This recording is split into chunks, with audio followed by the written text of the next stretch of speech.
Hi, I'm Reggie Hudlin. I'm a filmmaker, write comic books, all kinds of things.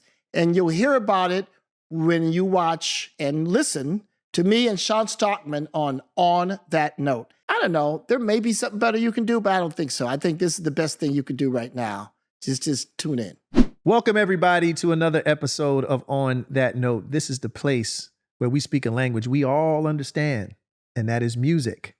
My guest today is a Midwest native, East St. Louis to be exact, and one of the most successful and influential directors, screenwriters, and producers in cinematic history.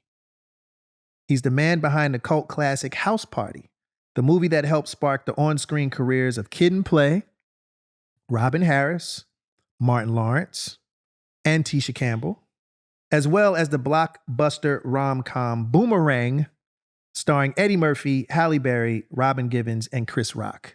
That movie also featured the musical scoring prowess of legendary bassist and friend of the show, Mr. Marcus Miller. Link to that episode will be at the end of this one, so make sure you guys watch it. And it featured one of the greatest movie soundtracks of all time, executive produced by L.A. Reid and Kenny Babyface Edmonds under their legendary label imprint LaFace Records, which included a history-making, record-breaking song performed by some vocal group from Philadelphia. Hey. Look it up. Boys to Men. Look it up. He's also produced or directed for other works like The Boondocks. Relax, it's going to be a long one. I'm grateful. Okay, all right. The Boondocks, Black Panther, the BET animated series, Modern Family, The Bernie Mac Show, Are We There Yet, and The Proud Family, Louder and Prouder, just to name a few, because I didn't list everything. We'd be here all day. He also served as president of entertainment at BET. He was also a major figure in Marvel Comics from 2005 to 2008 as the chief writer for the Black Panther comic book series. And we're going to talk a lot about that. His run at Marvel is considered one of the most influential since Stan Lee and Jack Kirby. In 2015, he was elected to the Board of Governors of the Academy of Motion Picture Arts and Sciences, the producers branch. He has been instrumental in diversifying the Academy's membership. His creative work is known for elevated portrayals of Black success, romance, and culture, clean, stylish visual tone, strong character-driven storytelling, blending comedy with social commentary, championing Black talent in front of and behind the camera. He's considered one of the key architects of modern Black Hollywood. I really could go on, but then we wouldn't be able to hear from the man himself. He is a brother, a husband, a father, and one of the most brilliant minds ever to be behind a camera or to put pen to paper. Ladies and gentlemen, please give it up for Reginald Allen Hudlin, a.k.a. Reginald Hudlin. Yeah, I did the whole government. You did. I'm grateful, man. I'm like, oh, yeah, I did do all that. You did a lot. I did a lot. You did a whole lot. I'm still working through, you have a list of things you want to do. Mm-hmm.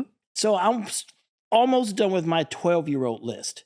And then I'm going to go to the 25-year-old list. Oh, you have that already? Do you have it written? Not written down, but in your head of your head. I want to do that. I want to do that.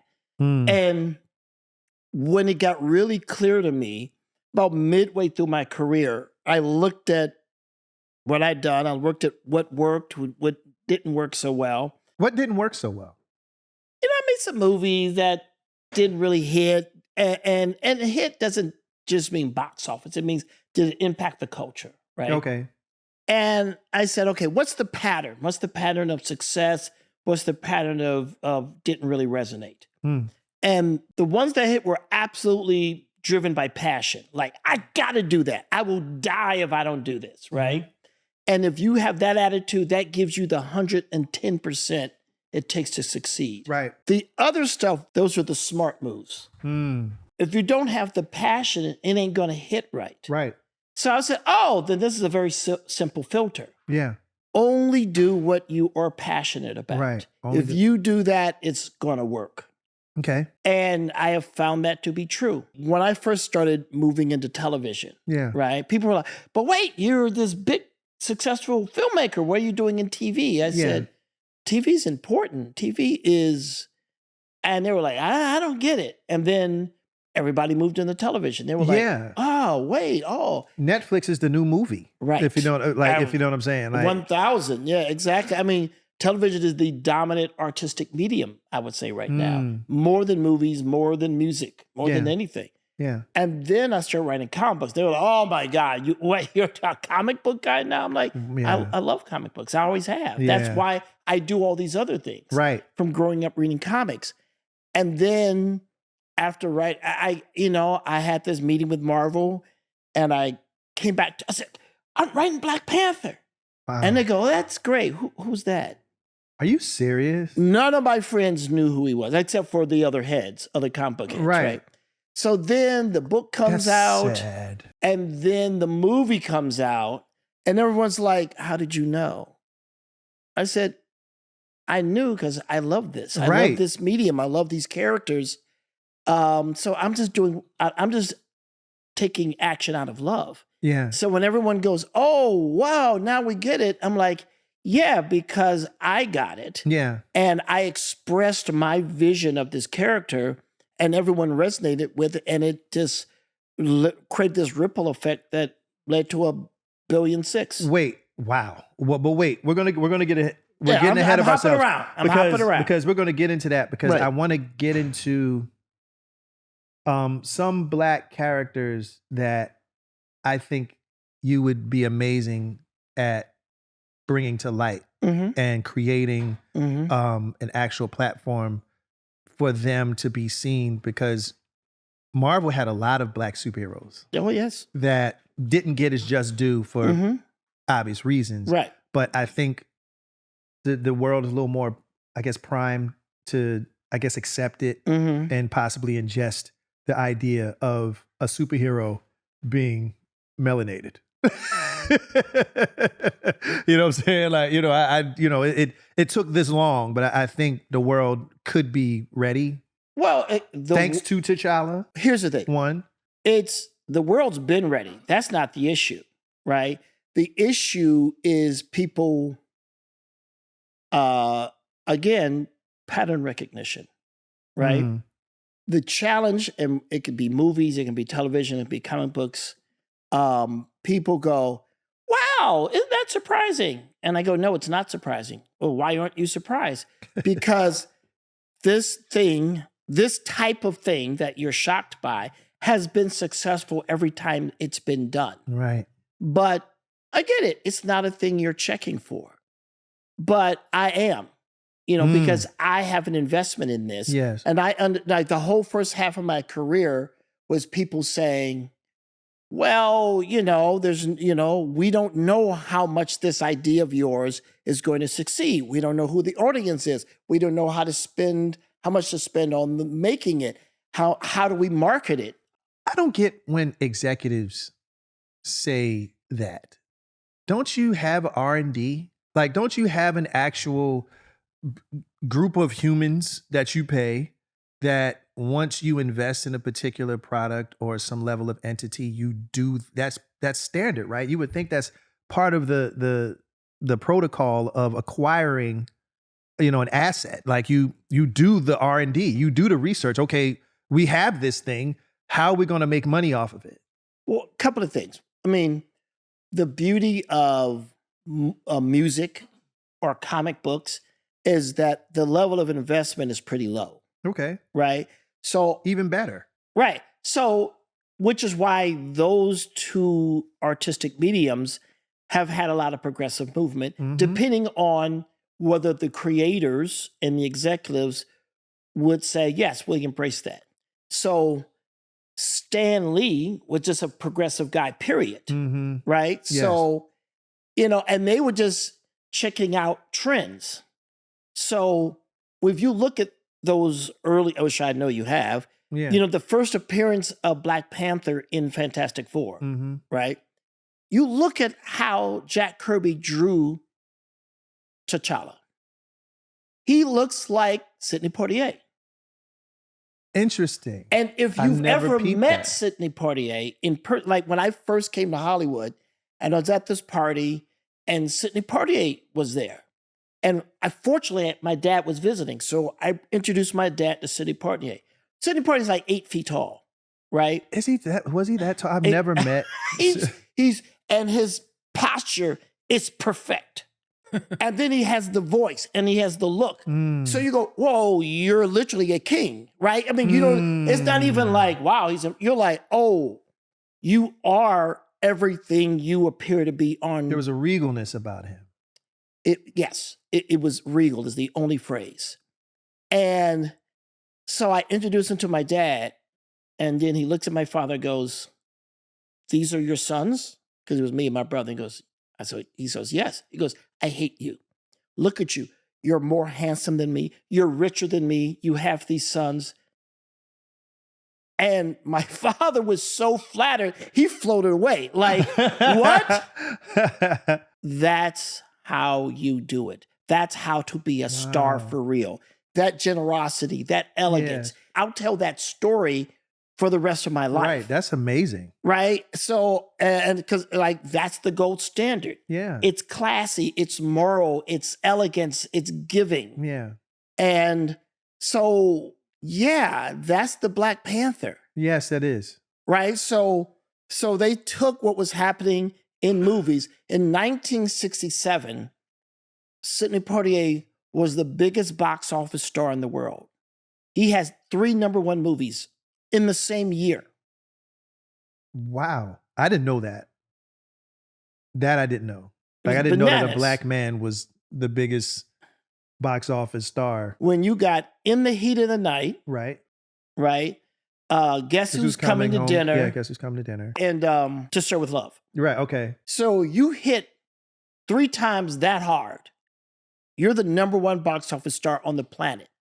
That's 1967. Now, this is after he's already won an Oscar, the first black man to win an Oscar in 62. Right? Wow.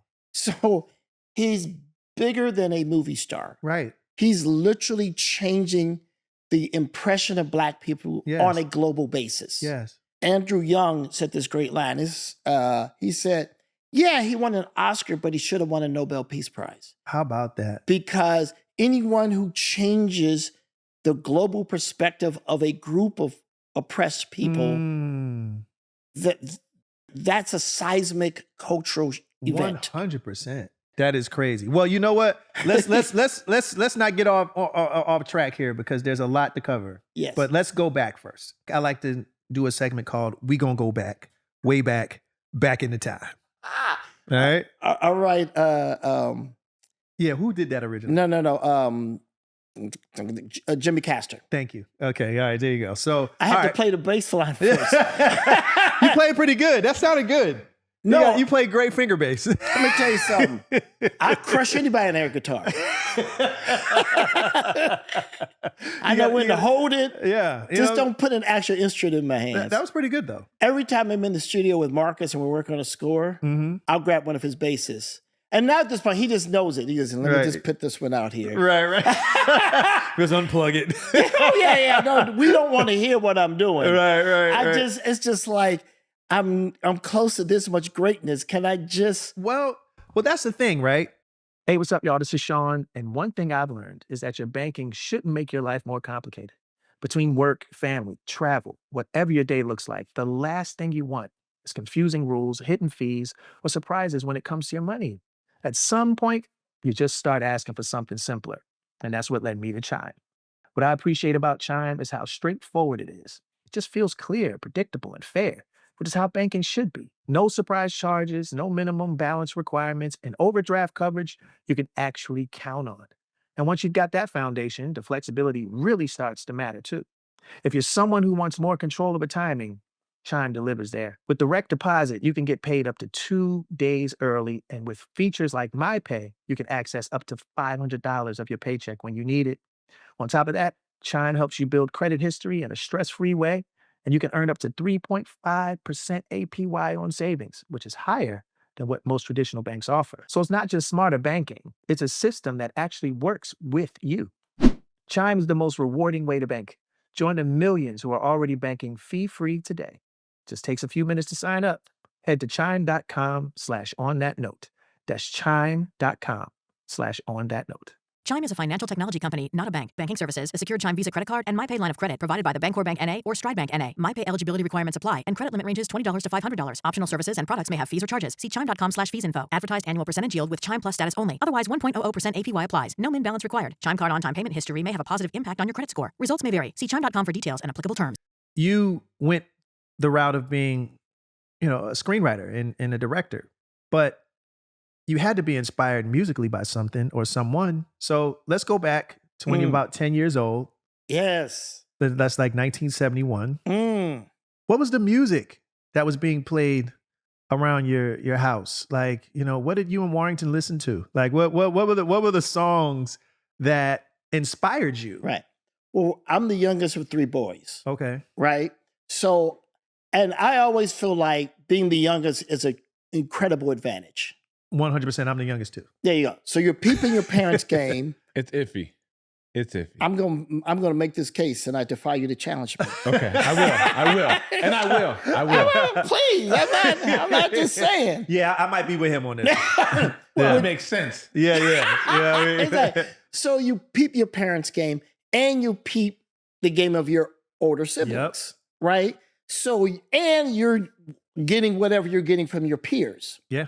So musically, my dad was very hardcore big band.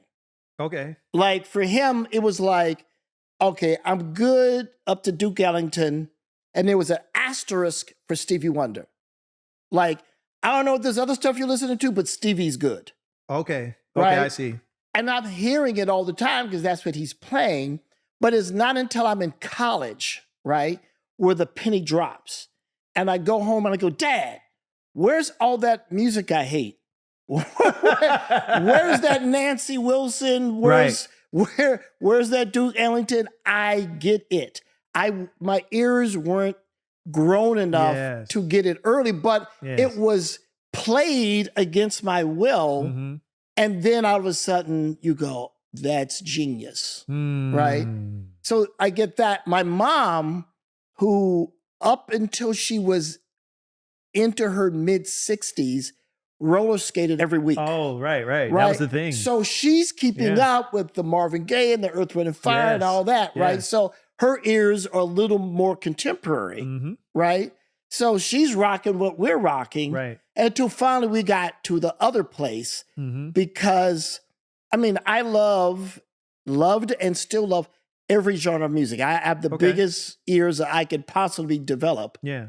But for me, Parliament Funkadelic and Earth, Wind, and Fire. Got you. That's my Beatles, Rolling Stones. Okay. Right? And it's just not bad at all. Right. And it's just like, oh my God, this is everything. Yeah.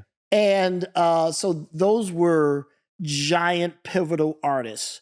And the thing is, I was such a funk snob that like when Cameo first came out, I was like, you're okay. What? I was that dude. You know how in hip hop you have the like super snobs? Yeah. I was that 20 years before then. But did you like Cameo when they were doing songs like Sparkle and Here's when it flipped for me, right? Was when they dropped I Just Want to Be. Okay. Because that owed nothing to P-Funk. It was like, and it was the summer, and I was spending the summer in New York with my brother and went to the West Indian Day Parade, and every pair of giant speakers was like, shit. Yeah. And then Candy came out. Yeah. And Candy's not even fair. You had to acquiesce after that. Oh, Candy is like, that's an easy top 10 funk record. Yeah. And to be a top 10 funk record means you're competing with James Brown, Parliament Funkadelic. I mean, there's so many beasts in the category. Yeah. But Candy is beyond. That's a nuclear bomb. It's a nuclear bomb. That's a forever classic. Right. So you got all that. But I'm also, because I have older brothers, I'm hearing The Last Poets. I'm hearing Gil Scott-Heron. I'm hearing Roberta Flack. Yeah. I'm hearing all the great music of that era. Yeah. And they were bringing home like Blood, Sweat, and Tears, right? And you're hearing And Blood, Sweat, and Tears in Chicago, Yeah. all those super soulful Yeah. white acts, Yeah. right? Yeah. I mean, Chicago was next level, especially before they went pop. right? Yeah, but that Like, Chicago was like- Transit Authority, Yeah. that album Yes, alone. yes, yeah. Does anybody know what time it is? Yeah, yeah. Peak Chicago for us is early Chicago. Yeah. I mean, here's Before the thing. I'm never going to hate on a group that figures out like how to win-win in terms of just making some big ass pop records. Like, dude, I know what your life has been. You just been on the road doing the damn thing. Right. You see people who are half of your talent and they're eating good. So like, so when you hit, what's that bullshit? I don't know. I'm like, hey. Relax. Yeah, right. Slack. Knock it off. I mean, right. like, here's the thing. George Benson is a brilliant guitarist, right? Yes. And then somebody convinced him to sing. Yeah. And he dropped this Masquerade. Yeah. Who's mad? Anybody mad? How about this? A lot of people were. I know. Because people that knew George as the brilliant jazz jazz guitarist virtuoso got mad because he crossed over. He went pop. This episode is brought to you by Prize Picks. It's January, an exciting time. People are setting new routines, hitting the gym, and taking control of the new year. And at the same time, the sports calendar is just heating up. Playoff football is here, elite hoops are in full swing, and every game feels bigger. Prize Picks lets you take full control of all the action. And for me, things are heating up too. I'm on the road, city to city, hitting stages every night. Even with all that energy, I always make time to watch the games. Whether I'm backstage or on the bus, I'm still locked in. Prize Picks gives me a way to stay connected to what I'm watching without overcomplicating it. What I like about Prize Picks is how simple it is to play. You're building lineups based on player projections and choosing more or less on the stats you believe in. No drafts, no long-term commitment. Even if your fantasy league is over, Prize Picks keeps things going. You can play fantasy football every week, even during the playoffs. They've also added early payouts, so if a player gets off to a hot start, you have the option to cash out before the game finishes. Plus, the social feed lets you see what other people are playing and jump right in. Download the Prize Picks app today and use code ONTHATNOTE to get $50 in lineups after you play your first $5 lineup. That's code ONTHATNOTE to get $50 in lineups after you play your first $5 lineup. Prize Picks. It's good to be right. So a lot of people, the same thing with Miles Davis. When Miles started playing more progressive jazz and stuff like that, the purists hated him. Why do the purists never want the artist to get to the bag? Bro. Why do they hate that so Well, much? because they hate, here's the thing. There are too many people who somehow say, well, I liked you when you were my little secret, right? But wait, the masses like you? Well, I'm not down with the masses. So if you're now having broad appeal, then I don't like you. It's a hip thing. Because Taboo talked about that a little bit with like Joints and Jams with Black Eyed Peas, and then they did Where's the Love and this massive global hit. And people hated him. The Well, purists, there's a haters. Yeah. Obviously, if you're a massive hit, a lot of people who love you. And I'm just like, Well, you're the purist.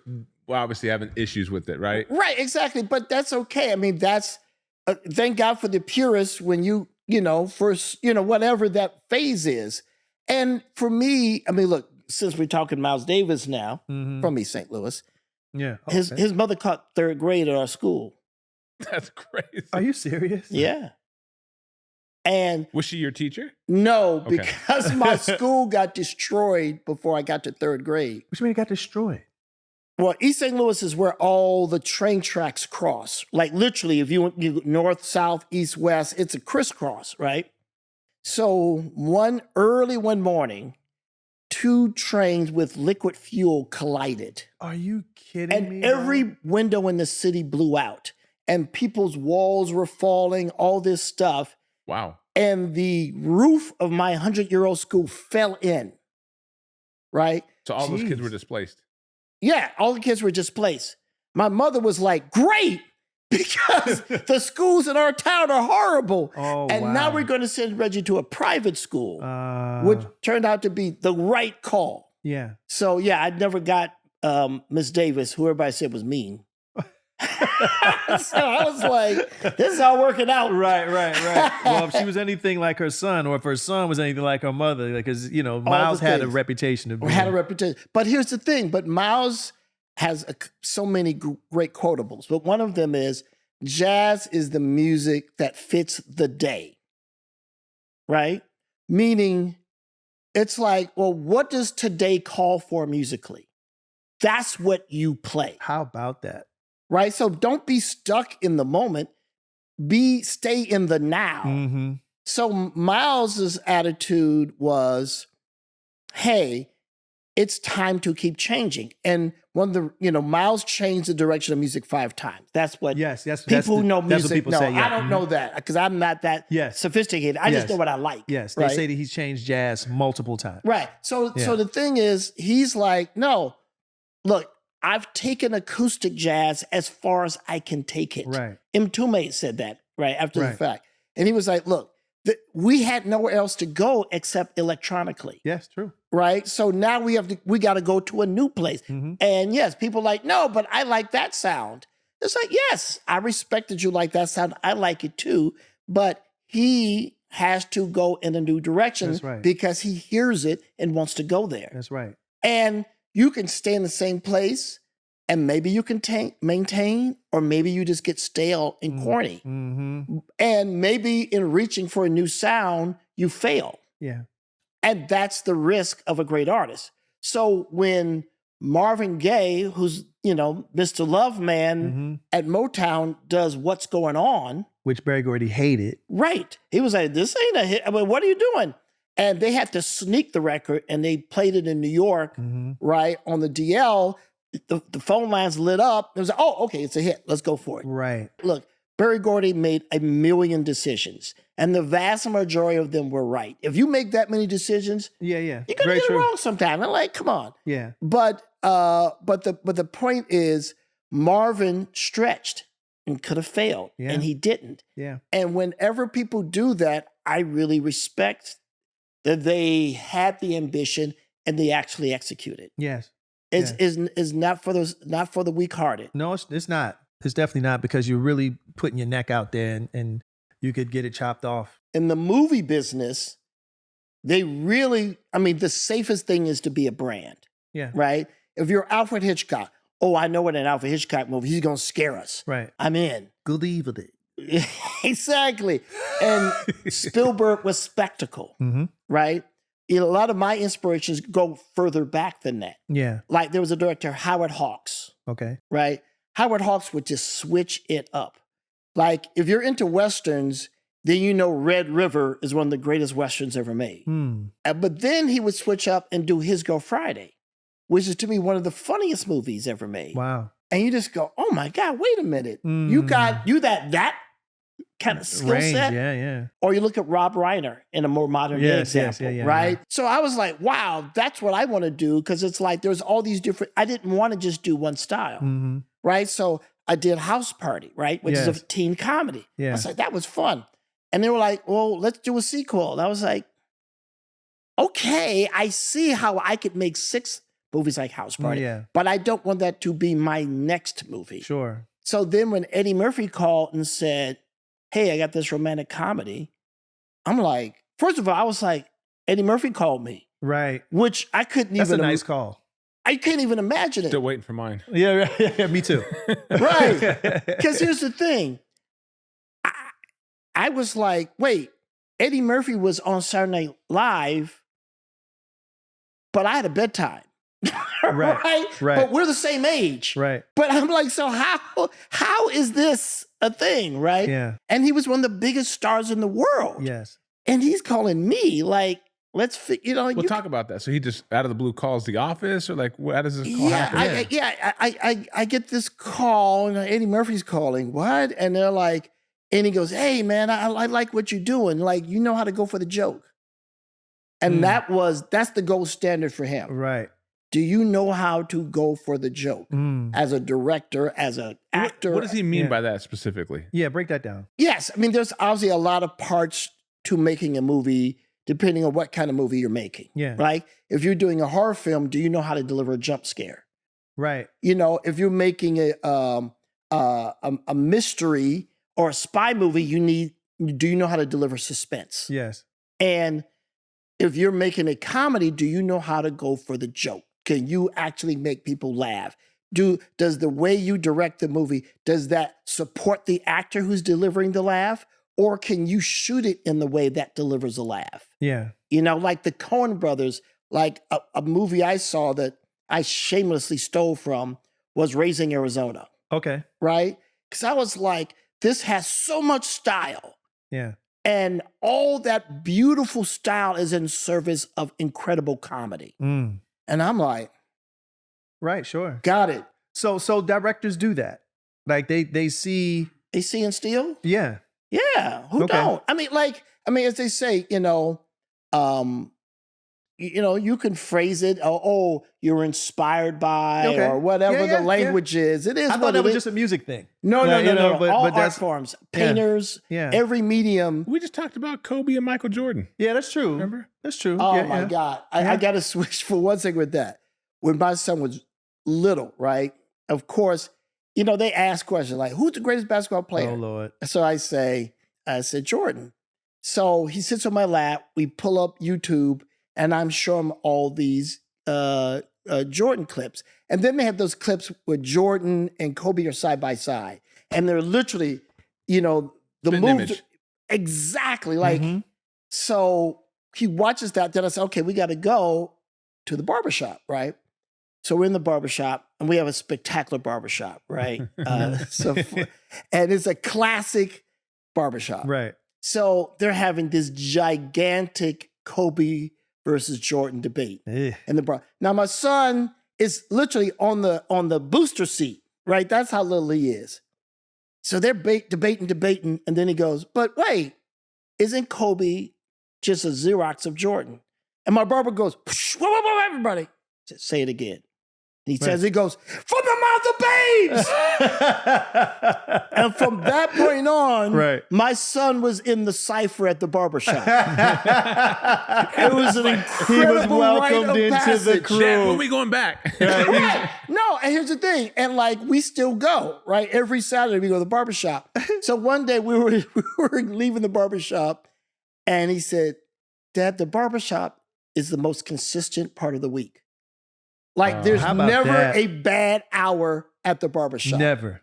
Never. That is really the tribunal for all black men. We go there and get our information. We get our news. I've we get gotten bougie. I get the barber to come to the house now, so I gotta would go. never, no. I gotta go back to the barbershop. Right. You got Sometimes you got to. No, that's the truth. It's But you funny. do too, Shawn. You got the barber at the house. I do. But you know what? It's funny when I go to Philly, like my barber, when he's not cutting our hair, he works at a barbershop. Yeah. So I'll go there. You Yeah, go I there. didn't get found out for a while. I would just go and earjack. I wouldn't talk, right? I'm just listening. For inspiration. Yeah, just to see what's the temperature. What's the buzz? Yeah. What's happening? Yeah. Where is everybody? It's one of the epicenters of culture. Right. Yeah. So I got found out. I had been offered the job at BT, and the whole negotiation period, I didn't even leave the house because everybody was talking about it, and everybody was saying, "Oh, I got the job. I got the job." I didn't want to have a conversation about it, right? Until the deal was done, it was locked. So I just stayed in the house, right? So finally, the deal was done, and we were getting ready to do a big announcement. So I had to get a haircut because I looked like the Wolfman, right? So I go to the barbershop, and there's someone sitting in the chair, and I have an appointment. I'm like, who is that? They spin the chair around. It's Tracy Morgan. Are you serious? And he goes, "Reg, I heard you running BT." Hey, Reg, I heard you was going to be on BT. Right. And I'm like, I'm out. And the whole barbershop, for real? Right? So now they're just asking questions. Yeah. What you going to do? And they're just asking me, what are you going to do about this? What are you going to do about that? And I'm just like listening because they're telling me I'm not answering anything. Right. But they're basically telling me what they want. That's dope though. No, I mean, So I did, That what is they, dope, I though. did what they told me to do.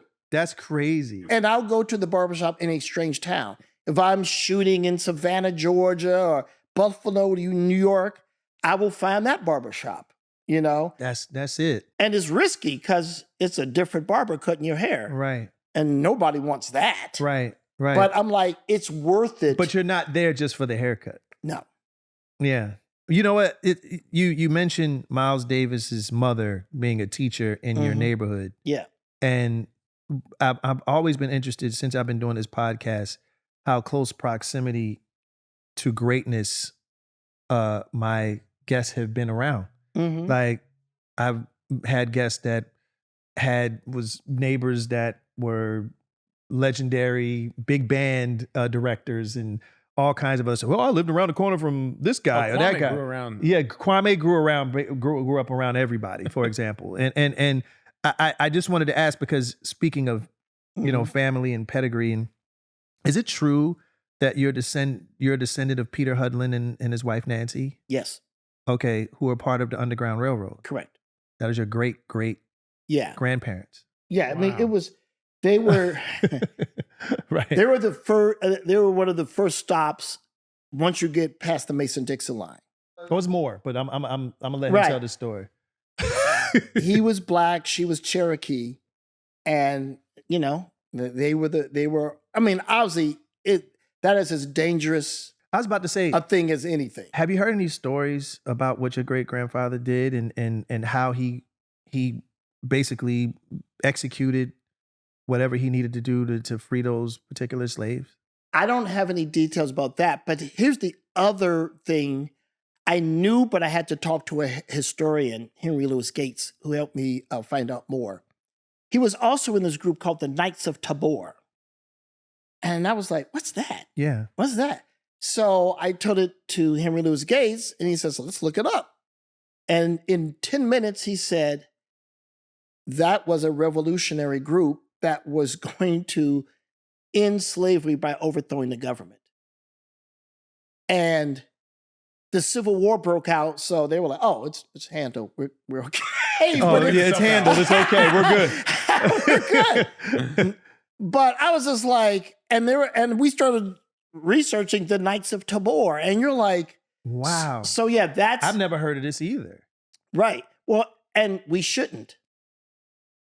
If you're a secret organization to overthrow the government, right. you're not supposed to You're know not about supposed it. to hear about it. Yeah. Right. But yeah, so that's very far back, Yeah. right? Then his son, Richard Hudlin, did a lot of things. He was a newspaper reporter for the white paper, for the St. Louis Globe-Democrat. Mm. And what I've been told is that he would send the articles in so they didn't know he's black, right? He also wrote for a German language paper because he grew up near Germantown in St. Louis, so he spoke. So he spoke German. Yes.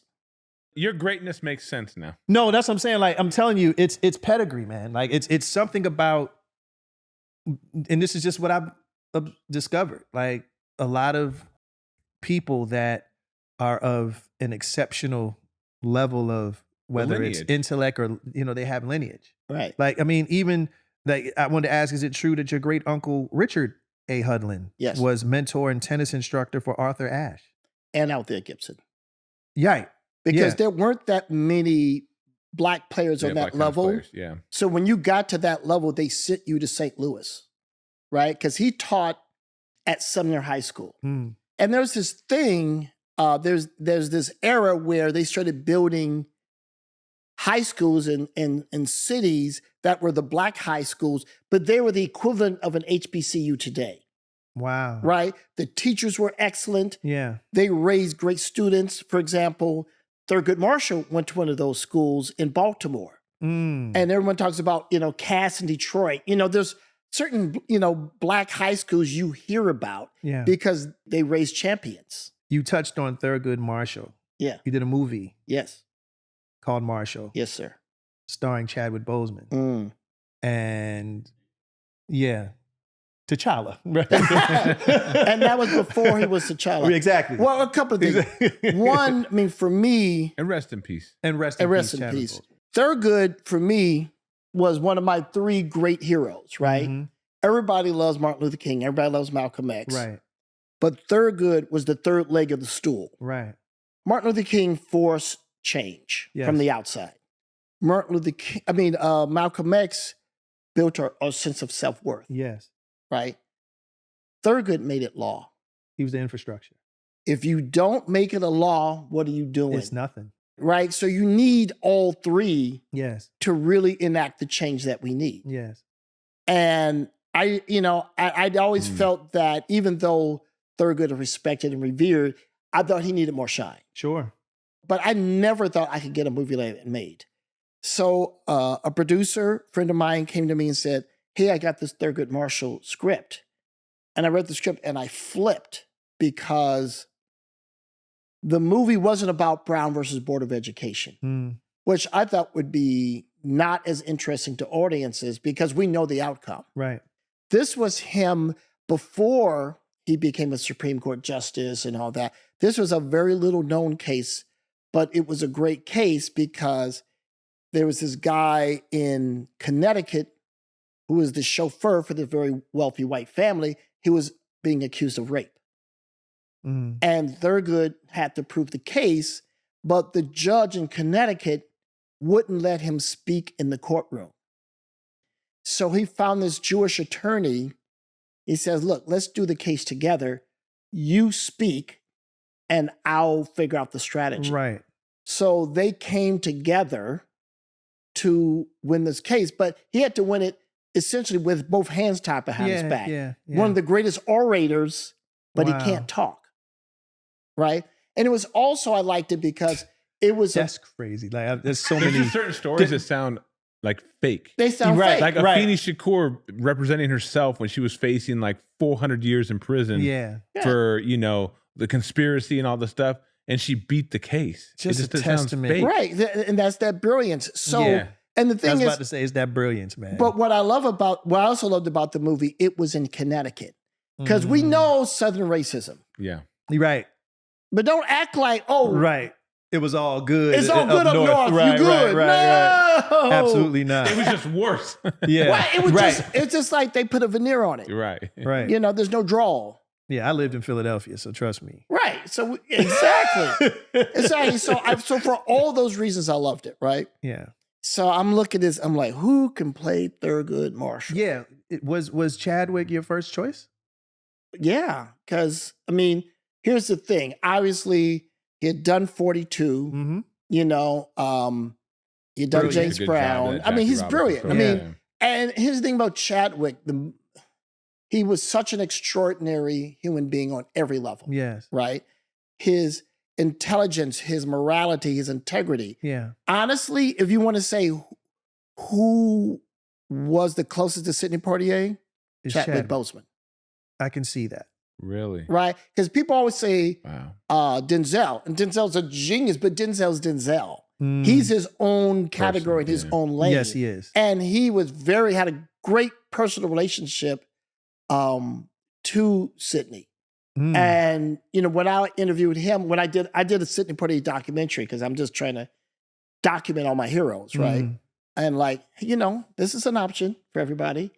You can be this. Right. Right. And, he would just drive down because they were on the same block, I guess. And Denzel would just go over his house. Wow. And they'd be sitting around, Sidney's in his pajamas. And they'd just be talking. Yeah. And you just go. I was a fly on that to wall. be a fly on Oh, come on. I'm still waiting for Denzel to call me too. Him and Eddie Murphy. I'm going to be waiting for a minute, I think. But wow. So the thing That's is, crazy. so Chadwick, we met, just an amazing dude. Yeah. And we're talking, and I sent him the script, and he's like, man, I just played these two historical characters, and you want me to play another one? I said, I totally get that, man. I get that. Yeah. Well, let me ask you something. Do you think there should be a movie about Thurgood Marshall? He goes, yeah, well, of course, He goes, well, if you say yes, there will be. And if you say no, there won't. How about that? And then he was like, why you got to go there with it? Yeah. Why you just dumped the whole brick on him, man. Like, I say, hey, look, I'm not gaming you. This is just the fact. I just want you to. chose violence that day. This is what it is. Wow. What a way to get a movie made, though. Right. And no, it was just hard facts. And so he was like, okay. Right? Because we met actually when we first really kicked it. We were at this big ball for for the art museum. Yeah. And we saw each other across the room, right? And he had just got the part of Black Panther. Yeah. So we're looking at each other. And he comes over and goes, I know you want to talk about it. I guess I've been writing Black Panther for 3 years, right? Right. So that was the rest of the night. Yeah. It was just us and someone smart put our seats together. So we just sat down and that was it.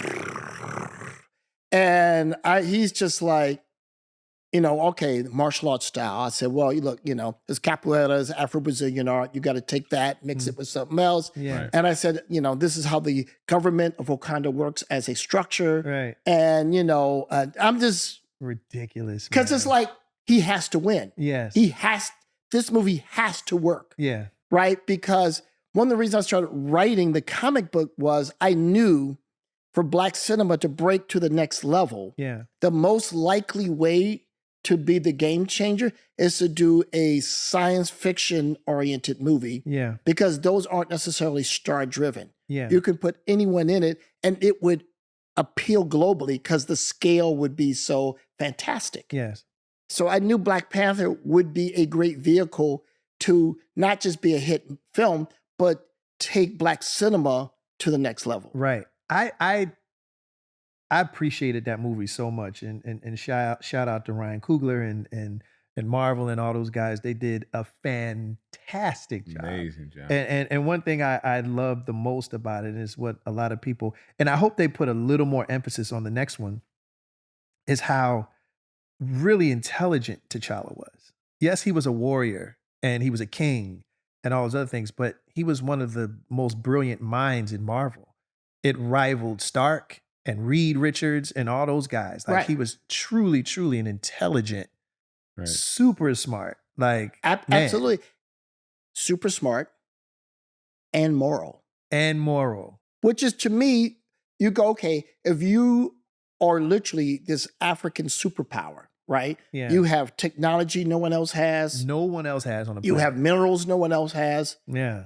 But you're not colonizers. Yes. You could have taken out all of America. Yes. I mean, all of Africa. And nobody would have been able to fight you. Kept going. Right. Yes. Right. And they were like, no, we're not trying to do that. We're just going to focus on our culture being healthy. Yes. Right.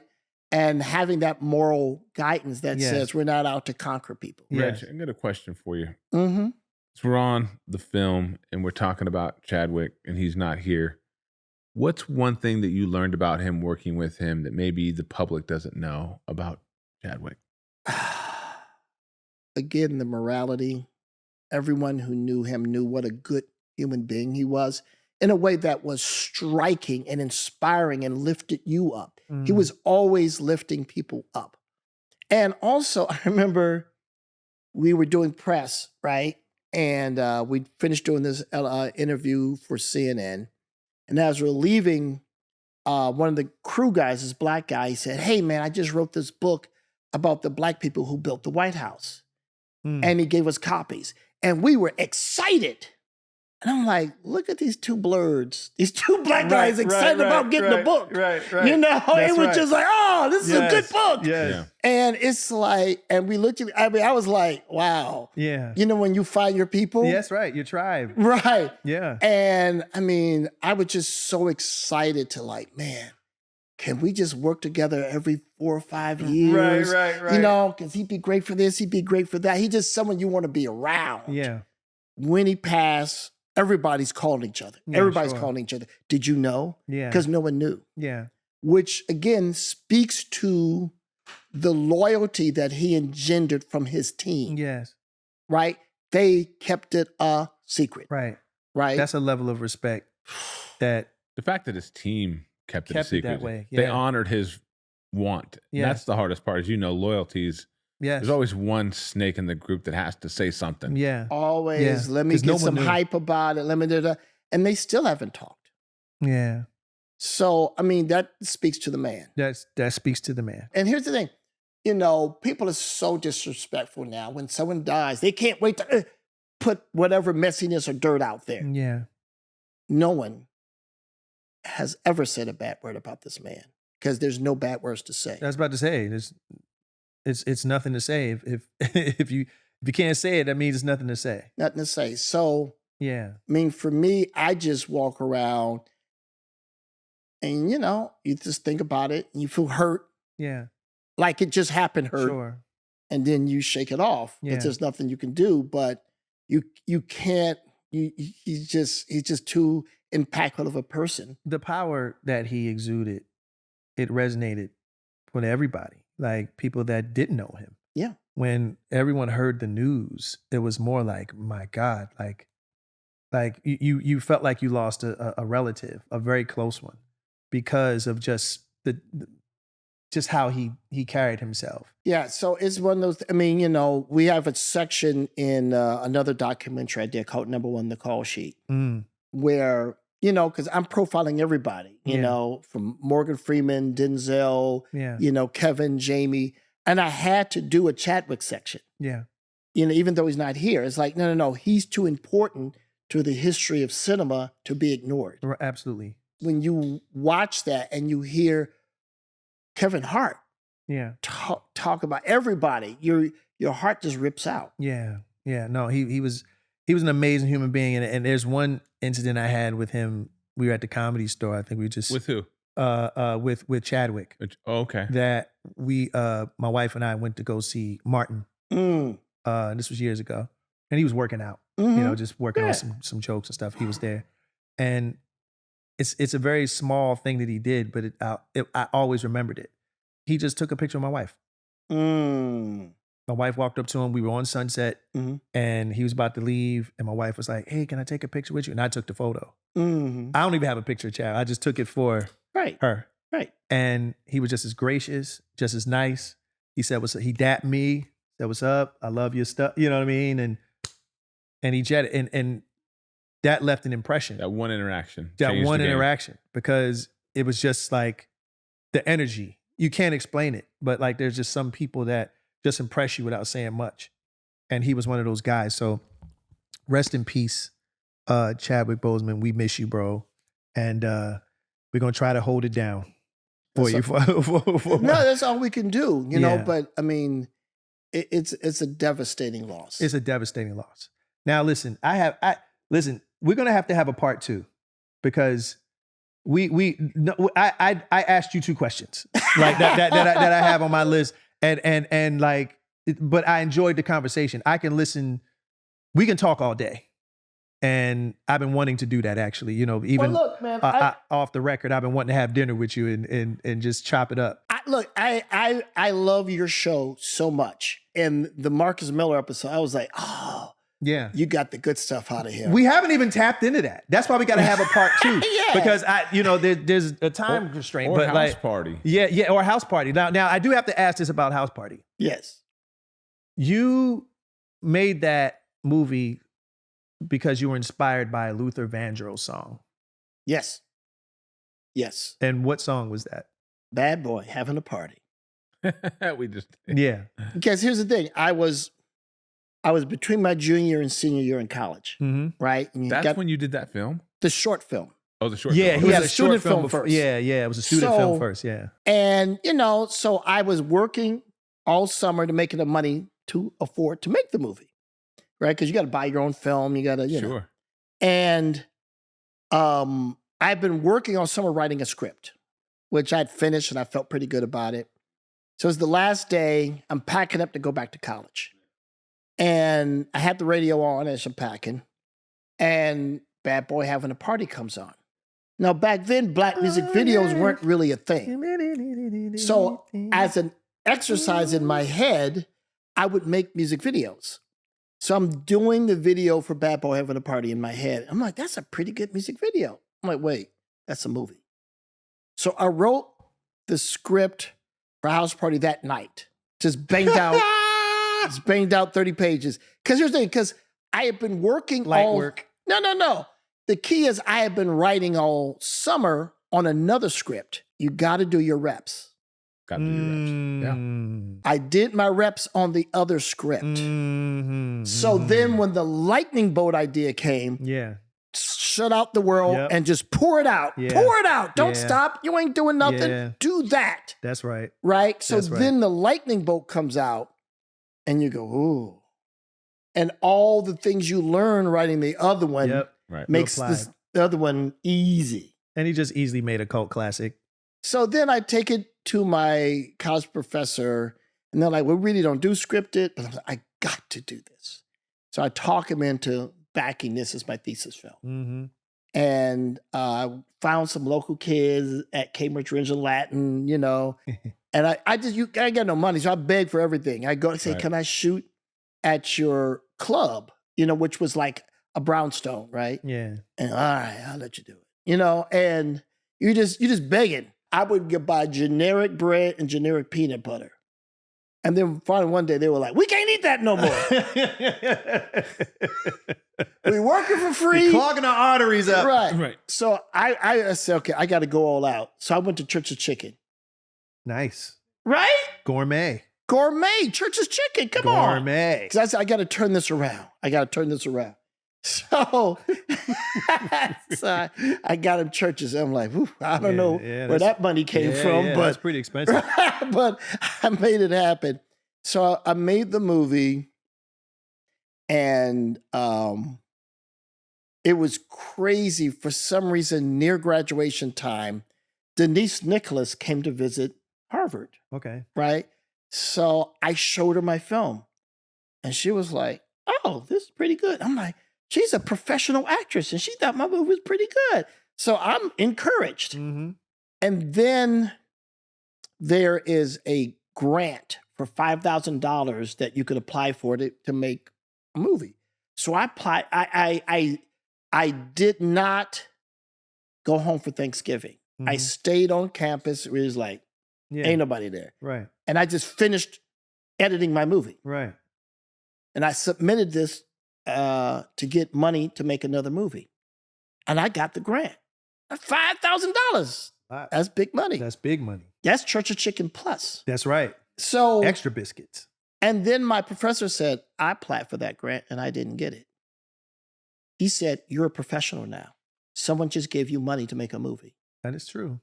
Woo! That was a powerful, classy thing to say. That is. And I was like, okay. And true. Right. And then, and my brother Warrington had this organization in New York called the Black Filmmaker Foundation. Mm-hmm. And every summer they would show little Black independent films. And they would take them to where the people were. Mm. So they'd show them in a nightclub. They, throw up a sheet, show it against the wall outside. Just wherever, because this, again, before Spike Lee, before what we think of. Right. We just say, Black people make movies too. Right.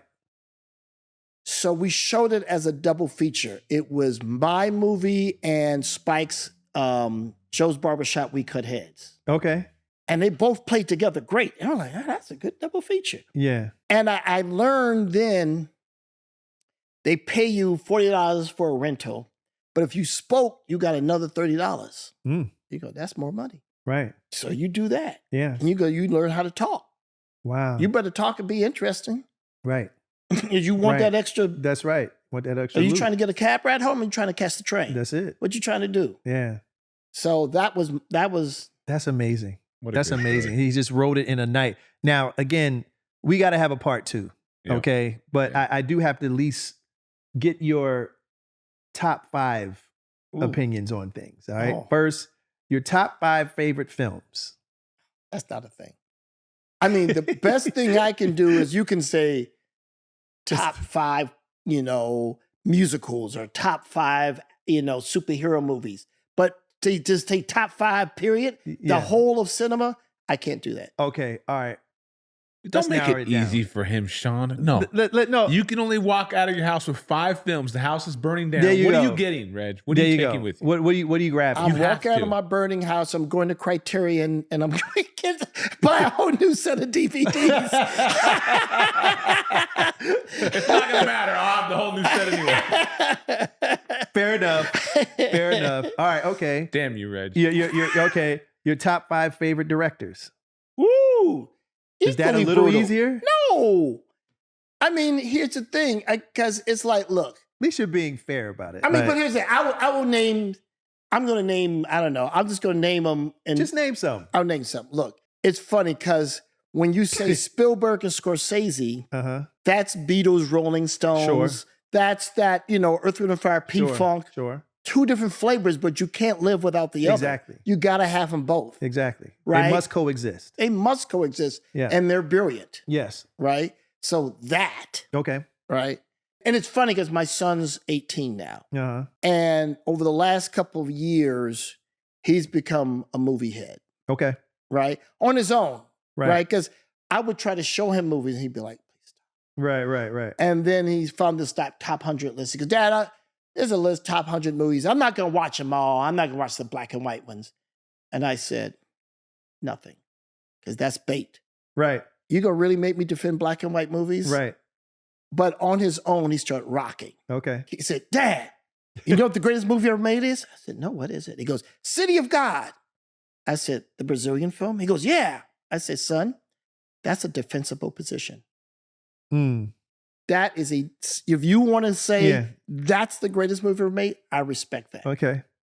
And then he came out the next week. He goes, Dad, you know what's great? I said, no, what? He goes, No Country for Old Men. I said, Great movie. Coen Brothers. I said, I've already shown you Raising Arizona. They did that comedy and that drama. Yeah. He goes, yeah, they're great. Then he comes back the next week, goes, Dad, you know what's overrated? I said, what? Shawshank Redemption. It's good. It's not great. I said, woo. That's a hot take. takes. That's Yeah. that's a real hot That's take. great. That's a real hot take because that won like 1,000 Oscars, if I'm Yeah. not mistaken. Like, So then he comes back the next week. He goes, Dad, what should I watch next? I said, why don't you and I watch The Revenant together? He's rocked. And I'm stopping and starting, right? I stop, I go, wait a minute. Look at this scene. He's shooting 360 degrees all the way around him, up into the trees and down. Right. It's a continuous take. Where's the equipment? Where's the lighting? How is he shooting this? Right. How is he shooting? And That's he's like, crazy. oh. I said, continue. So we're just rocking the whole movie that way. Or when he gets to Godfather, specifically Godfather 2. One of my favorite movies. And he's like, stop, hold that. I said, okay, so what's happening right now? I said, this is the Cuban Revolution. And, you know, all these capitalists, and there's, as you see, they're putting AT&T and gangsters on the same level. Right. Right? And they're slicing up the cake. But the main gangster says, I want a smaller slice. That's not, he ain't just talking about cake. Right. And right? And he goes, Crazy. and he goes, okay. Right? So That's crazy. But the apple didn't fall far. Right. It never really does. It's the lineage. cerebral part. Yeah. right. But that he, I It has love. to click on their own term. Yeah, that's But true. when it clicks, it clicks. It clicks. Yeah. but he's in every direction. I mean, he's an amazing photographer. He's DJing now, Dope. which That makes sense though. All of that makes sense. yeah, and I'm like, why didn't I Shout learn out how to to D Nice because he does the same thing. just right, right? And the thing is, I'm like, why didn't I learn? I mean, I'm like, right, but you do. And then he was like, well, you could. I'm like, no, that looks hard. Yeah. But he's not because he said I'm going to learn how to DJ, and I go okay. And then 6 months later, we're at some friend's barbecue, and I'm like, yo, who's Your son. Rocking. He's kind of killing it. Right. Like all the adults are like, right. And it's like, Yeah, it's an art. But I just love like, here, take the baton. Yeah. Same way that's with beautiful. with my daughter. Like she got old enough. I said, okay, I got a rough cut of my movie. I'm gonna have a little screening. Why don't you come too? You're old enough. So she goes. And then when the movie's over, she goes, can I go first? Because I got a thing tonight. I'm like, well, appreciate you making time for your dad. But yes, I want to hear your thoughts. He goes, Dad, well, in the first act, that scene and that scene. I said, yeah. She goes, those are great. So just cut everything else out. Just lose the rest of the first act. Just keep those two scenes. That's all you need. That's all you need. I was like, Wow. okay, well, thanks. So, okay, I got to go now. So after Awesome. I'm talking with my editing crew, and they're like, what are we going to do about what your daughter said? I said, we're doing it. She's right. Yeah. You got to That's awesome. take the winning L. Yes. If someone says, yes. Say that again. Take the winning L's. That's a gem. That is a fucking That's a gem. bar. Yeah. Take the winning L's, people. What? Sounds like an oxymoron, but it's not. No, it's not. It's not. It's the way to win. When you lose, don't lose the lesson. look, either you win or you learn. Yes. And like, Right. so my daughter walked up, punched me in my face, and was like, "You're Not exactly literally, people. right." That's sick. Like, whew. Okay. Last top 5. Yes. Your top 5 superheroes.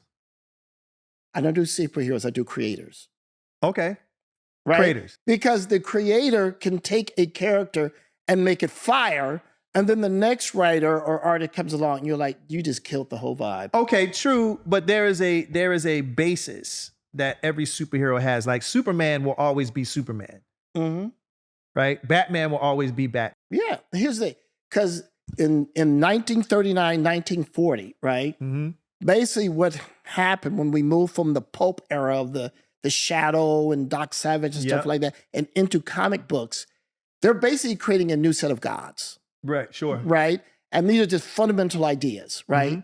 When you have Superman, who is just like ideal human being, Yeah. right?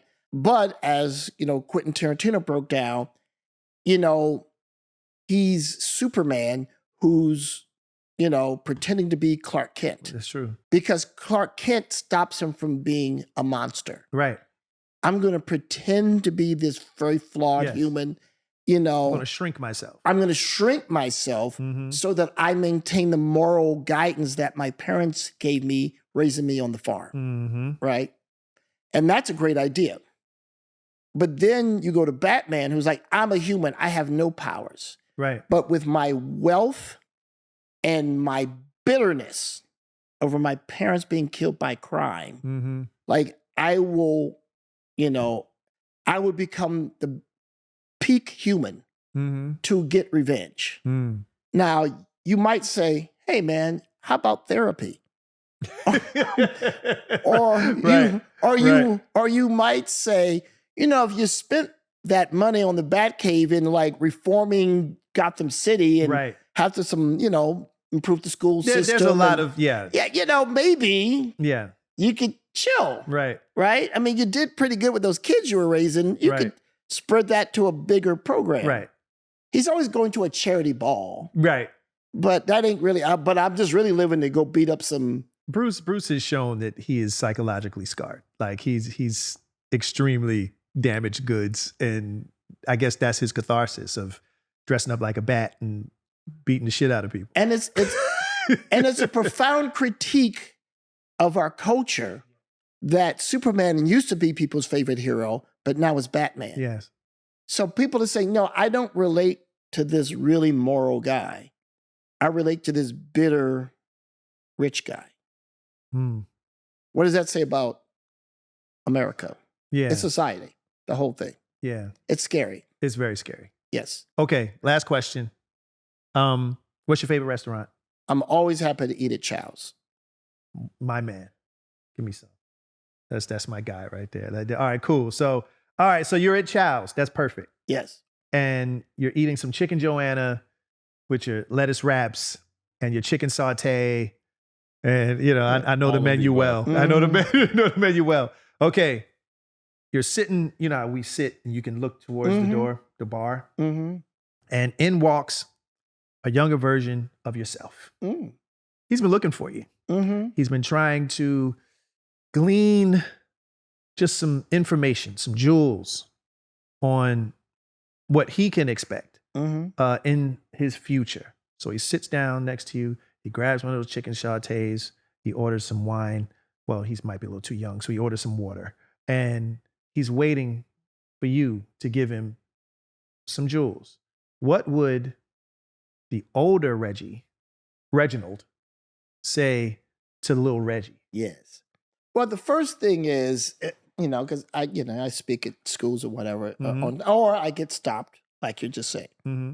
that this device I didn't have. And everything is on this device, meaning you can watch movies from around the world. Mm-hmm. You can read scripts. Mm-hmm. You can shoot a film, cut a film, and release it across the planet, all on this device. And That's crazy. That's true. so, like, film school is great because it will force you to do things you wouldn't normally do. And if you're fortunate enough to have a bunch of interesting classmates working together, that's that steel sharpening steel vibe, right? So I endorse that. Yeah. But you don't have to wait to get to film school to completely immerse yourself. And, read scripts, right? Read scripts of movies you've seen and see the difference between what's on the page and what's on the screen. Watch every category of movie, right? Just go, oh, okay, that's, because you will learn from every category. Yeah. Right. In all mediums, because making a TV commercial, from all the process, writing, shooting, all of it.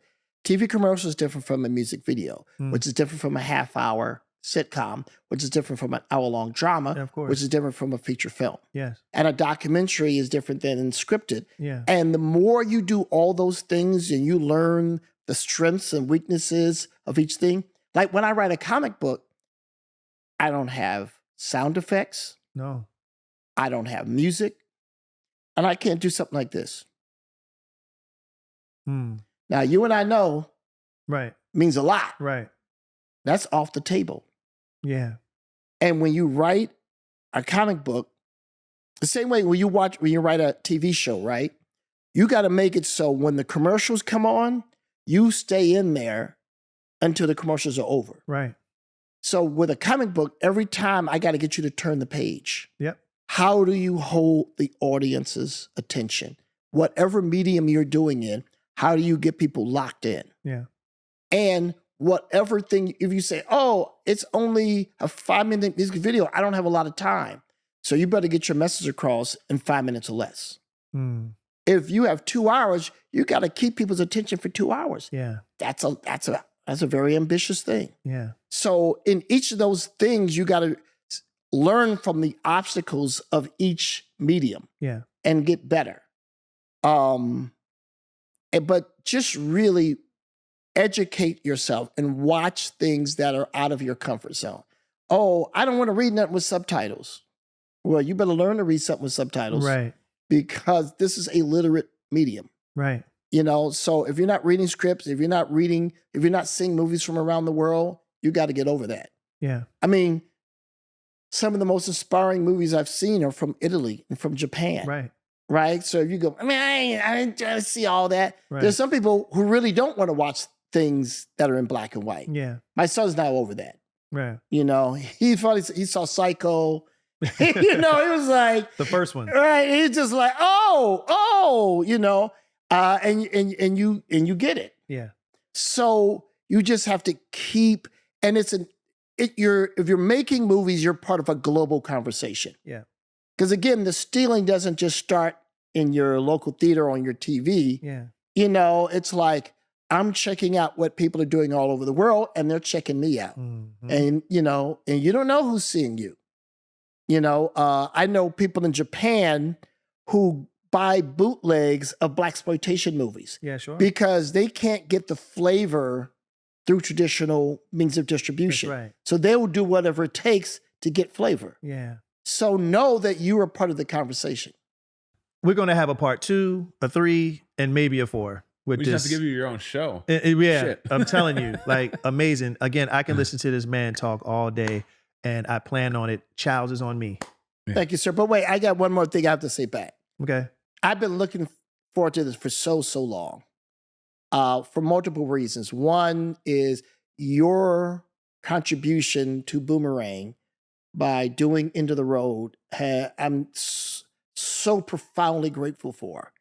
And I literally can't. It was an honor. I literally can't thank you enough. It was our honor. It was our honor. Well, it was a crazy experience because, every couple of days, LA and Face would just send a little pouch and you'd put the cassette in and you'd be like, whoa! You're right. And I would just say stuff like with End of the Road, I was like, we need one of them talking songs, where it was like you'd be singing a big ballad and then, in the middle, you mean, hey, baby, and you just be talking. Yeah. And then the song, and then the vocals come back. Pow! Yeah. So I said, you know what I mean, right? Yeah. And then you get a cassette and you're like, Yeah. because as Yeah. Temp, Wow. we're penning some of the greatest music in the history of the world. Okay, you gotta, okay, this is an Isley Brothers record. You gotta beat that. Right. You gotta meter beat that. You gotta meter beat all these brilliant pieces of music. And that's just, they just did it like, what else you want? Like, Yeah. it was crazy They are two of the greatest to ever do it. to ever. And then, but when y'all just put both feet in the pot, it was just like, oh, Jesus Christ. This is ridiculous. Y'all destroyed it. Yeah. And when you beat Elvis's record, I Yeah. mean, you didn't just beat the record, you beat Elvis's record. Yes, so sir. triply satisfying. Hey, thank you. Thank And you. listen, again, we're going to talk again. Oh, yeah. I swear if I couldn't go to dinner, I was taking you to Child's today. But Reg, I love you. Love you, brother. And again, ladies and gentlemen, please give it up, Mr. Reginald Hudlin. Hey, y'all, and that was on that note. Hope you guys enjoyed it. And if you did, here's a couple more videos for you to check out. Do not forget to like, comment, and subscribe.